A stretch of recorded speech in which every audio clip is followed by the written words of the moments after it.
আওয়ামী লীগের টাকা হলো আরাম, তাই না? আওয়ামী লীগ হারাম, কিন্তু আওয়ামী লীগের লোককে নিজের দলে ঢুকানো, কর্মী বাহিনী বানানো, এটা হলো আরাম। এই চলছে, এই চলবে। গত কয়েকদিন প্রচারণা করা হলো বিএনপি আওয়ামী লীগকে পুনর্বাসন করছে, জামাত আওয়ামী লীগকে পুনর্বাসন করছে। যখন শুনলাম বিএনপি আওয়ামী লীগকে পুনর্বাসন করছে, তখন আমার মনে হলো যেহেতু বিএনপি আওয়ামী লীগের পুনর্বাসন করছে, হয়তোবা এমন হবে বিএনপি এবং আওয়ামী লীগ একজোট হয়ে একই মার্কায় নির্বাচন করবে।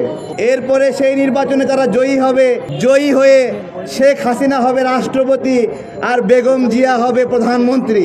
আসলেই বিশ্বাসযোগ্য কিনা এটা এই জন্য বলছি যে বিএনপি আওয়ামী লীগকে যদি পুনর্বাসন করে তাহলে তো এটাই হওয়ার কথা, শেখ হাসিনা রাষ্ট্রপতি হবে, বেগম জিয়া প্রধানমন্ত্রী হবে, তাই না? আসলে কি তাই হবে? মায়ের চেয়ে মাসির দরদ বেশি। এ ভাই বুঝতে পারছেন নি?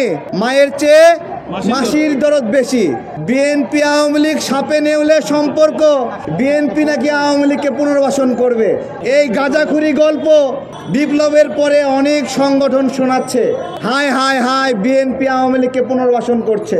মায়ের চেয়ে মাসির দরদ বেশি না ভাই? হ্যাঁ, সেই মাসিরা হলো বিপ্লবের এখন বাবা হয়ে গেছে। আমার কথা হলো, যখন সংকট আছে তখন কেউ জন্মদানের কথা স্বীকার করে না, বুঝছেন? যে আমি এই বিপ্লবের একজন নেতা, এটা সংকটের সময় স্বীকার করে না, কিন্তু সংকট চলে যায় তখন বিপ্লবের অনেক বাবা হয়ে যায়। বিপ্লবের কত বাবা?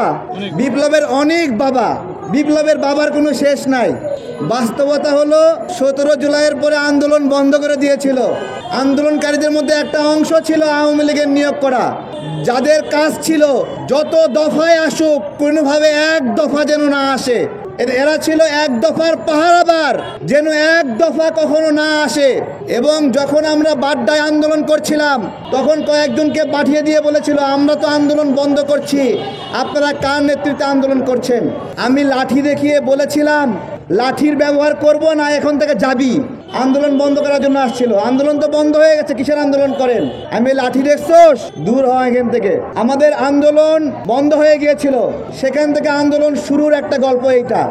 যখন আন্দোলন নতুন করে শুরু করলাম ইস্ট ওয়েস্টের সামনে, আরে ভাই শরম নাই? অনেক ছাত্র আমাদের সঙ্গে আসে নাই, মাত্র 10-12 জন ছাত্র আসছিল। ছাত্র বানানোর জন্য আমরা কিছু আইডি কার্ডও বানিয়েছিলাম। এই আন্দোলনে অনেক গল্প আছে। যুদ্ধের কোনো সততা নাই, যুদ্ধে যেভাবে হোক জয়ী হতে হবে, আমাকে জিততে হবে। ওই জিতার প্রাণপণ সংকল্প নিয়ে আমরা লড়াই করেছিলাম। উদ্দেশ্য ছিল পুরো আকাশ ধোঁয়ায় ছেয়ে দিব, যাতে করে বঙ্গভবন থেকে, গণভবন থেকে ওরা ভয় পায়। গাছের কাঁচা পাতা নিয়ে আগুনের মধ্যে দিছি যে যেন ধোঁয়া বাড়ে, টায়ার পুড়িয়েছি যেন আকাশ কালো ধোঁয়ায় ছেয়ে যায়। এই আন্দোলনের অনেক গল্প রয়েছে এবং সেই সময় আমরা দেখেছি বাড্ডা থানা, বিভিন্ন থানার কাউন্সিলররা কিভাবে ছাত্র জনতার বিরুদ্ধে পিস্তল হাতে নিয়ে গুলি করেছে, ভারী বন্দুক নিয়ে গুলি করেছে। আজকে সেই সন্ত্রাসীদেরকে এখানে বলছে কাউন্সিলর হিসেবে পুনর্বহাল করতে হবে। কত টাকা দিছে ভাই তোমাদেরকে? তোমাদের কবেকার বন্ধু তারা? কবে থেকে বন্ধু হলো দেখাও। হঠাৎ করে বন্ধুত্ব হয়ে যায়, কাউন্সিলরদের জন্য যুদ্ধ ঘোষণা করতেছো যে কাউন্সিলরদেরকে পুনর্বহাল করতে হবে। কুমিল্লা থেকে এক কাউন্সিলর ফোন দিছে, বলতেছে ভাই আমি তো আওয়ামী লীগ করি না, আমি অমুক বিরোধী দলের। আমি বললাম আপনি ওই বিরোধী দলের, কিন্তু আপনি নির্বাচন করছেন কেন? তো বলতেছে দল থেকে আমাকে গোপনে বলে দিছিল নির্বাচন করো, সমস্যা নাই। আমি বললাম আপনার দল আমাদেরকে বললো আমরা নির্বাচনে অংশ নেব না, আপনাকে গোপনে গোপনে বলে দিল আপনি ইলেকশনে অংশ নেন। দল বেইমানি করলো, আপনি বেইমানি করলেন, কোনটা বলেন তো? তার মানে এমনও কিছু গোষ্ঠী রয়েছে যারা আমরা যখন ইলেকশন বর্জন করছিলাম, বড় বড় বক্তব্য দিচ্ছিল, তখন তাদের প্রতিনিধি দিচ্ছিল যাও ইলেকশন করো, জয়ী হও।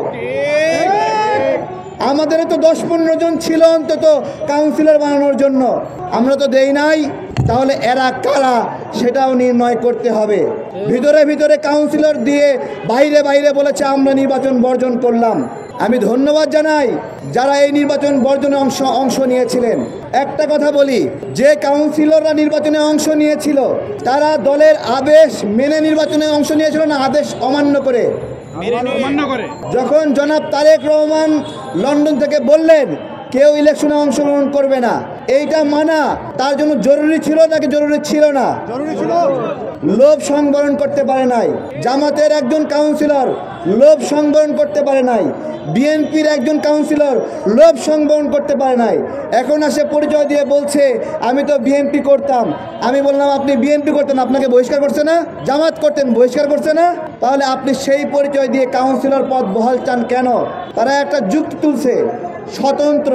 আমি বলছি স্বতন্ত্র যারা বিরোধী দল করেও এই নির্বাচনে অংশ নিছে তারা আওয়ামী লীগের চেয়েও বড় ক্ষতি করেছে। ঘরের মানুষ যদি বেইমানি করে ওই যে সবচেয়ে পিছন থেকে ছুরির আঘাতের মতো। আমাদের স্পষ্ট কথা, এই আওয়ামী সময়ে নির্বাচনে অংশ নেওয়া কাউন্সিলরদেরকে আমরা পুনর্বহাল করতে দেব না। এরা আওয়ামী লীগের সময় বেনিফিট নিছে, এখনো এসে বেনিফিট নিতে যাচ্ছে, এখন টাকা ঢালছে। দুঃখজনক। সুন্দর সুন্দর বক্তব্য দেয়, আমরা বক্তব্য শুনে ফিদা হয়ে যাই। দেখি কাউন্সিলরদের হয়ে দাবি দাওয়া আদায় করছে। লজ্জা এবং ঘৃণা আপনাদের প্রতি, ঘৃণা। এবং গতকালকে একজন বলছে সে নাকি বেগম জিয়াকে জেল থেকে বের করছে। আরে গণ অভ্যুত্থানের পরে তোর বাপের ক্ষমতা ছিল নাকি তুই জেল থেকে জেলে আটকে রাখবি?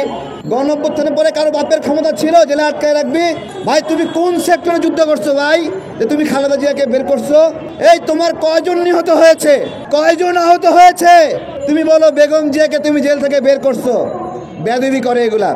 দেশের মানুষকে এরা ভোদাই ভাবে, ভোদাই, যে যা খাওয়াবে তাই খাবে। এক একজনের 1 লাখ 2 লাখ 10 লাখ 15 লাখ ফলোয়ার হয়েছে, ভেবেছে যে এখন সব দখল করে নিয়েছে। মাঠে আসো, আসার পরে দেখতে পারবা কি অবস্থা। আপনারা ন্যায় অন্যায় সব দেখেছেন, সব বুঝেছেন যে কারা কি চায়। সারাক্ষণ আওয়ামী লীগ নিষিদ্ধ চায়, আওয়ামী লীগ নিষিদ্ধ চায়, পাগল হয়ে যায়। মূলত এই নিষিদ্ধ কেন চায় জানেন? আওয়ামী লীগের ওই কর্মীগুলো তার দরকার, আওয়ামী লীগের টাকা তার দরকার।